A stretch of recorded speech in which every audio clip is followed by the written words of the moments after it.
आजको खाजामा पकौडा पाक्दैछ। आज घरमा चाहिँ पकौडाको डिमान्ड भएको भएर म चाहिँ पकौडा भट्टाभटै बनाउन थाल्दैछु है। पकौडा खान मन लाग्यो रे मेरो सन्तानलाई। पकौडा पार्टी हुँदैछ हाम्रोमा आज। दोकानमा बनाएको जस्तो रातो त भएन त है कि पाकेन त?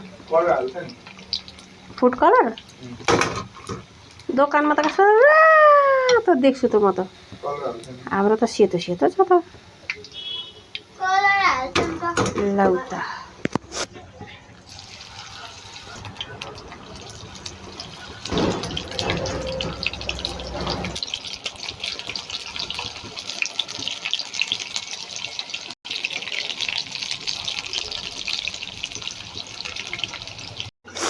बस्नु पनि माग्ने जस्तो अलि बाहिरै बसेको भए त हुन्थ्यो नि। यो खान त चाख्नु त कस्तो भएछ।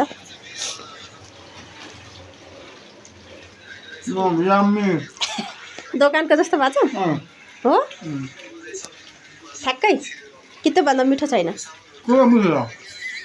बोलेको कोही कोही मान्छे त रिसाएको छ मसँग। म त दिनेवालामा छुइनँ। नदिनु नदिनु खाऊ खाऊ खाऊ खाऊ खाऊ खाऊ। पकौडा मिठो छ? छोते बुढा पकौडा के खान्छ?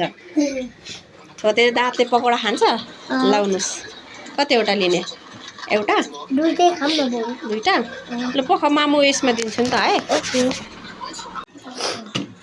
तिमीलाई फेरि यस्तो पकौडा यस्तो मिठो मिठो कुरा चाहिँ पिरो हुँदैन नि? माम मात्रै पिरो हुन्छ नि हो?